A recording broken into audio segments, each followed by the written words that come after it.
It's another busy weekend for Notre Dame athletics, and as we wrap up this show, here to talk about some of the things on tap are your hosts, Jack Swarbrick, James Onwalu, and Rachel Naslund.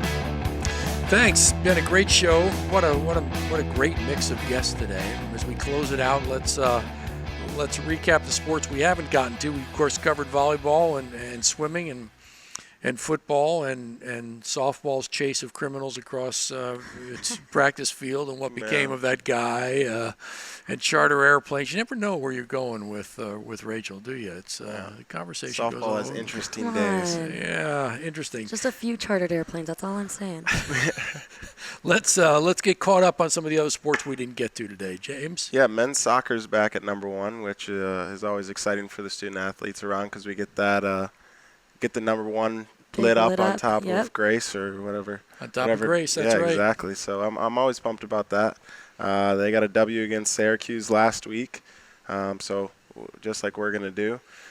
Heading down to Pittsburgh, looks like on Friday, and then next week have Indiana down to Bloomington, and also Wake Forest coming up next week. So.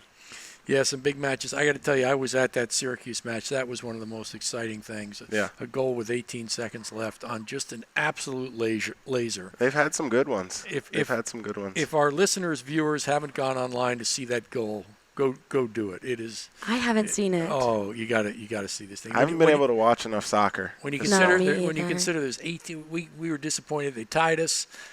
It looks like we're certainly going into overtime. 18 seconds left. Just ripped one. Oh, ripped one. It was phenomenal. How about women's soccer? Women's soccer is also ranked number 2 this week, number 22. And last Thursday they also had a W against North Carolina State, and also won against Pittsburgh.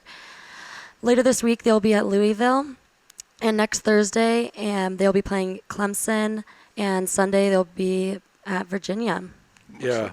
Oh, no, they'll be home. Hosting Clemson and Virginia. Clemson and Virginia. Yeah, the women's soccer has gone 8 games in a row without a defeat. So that includes great performances, as we talked about on that West Coast trip, where they came back with 2 ties. So they're doing great. It feels like it today. It was so cold here, but hockey's about to start. So yeah, seriously, what's going on?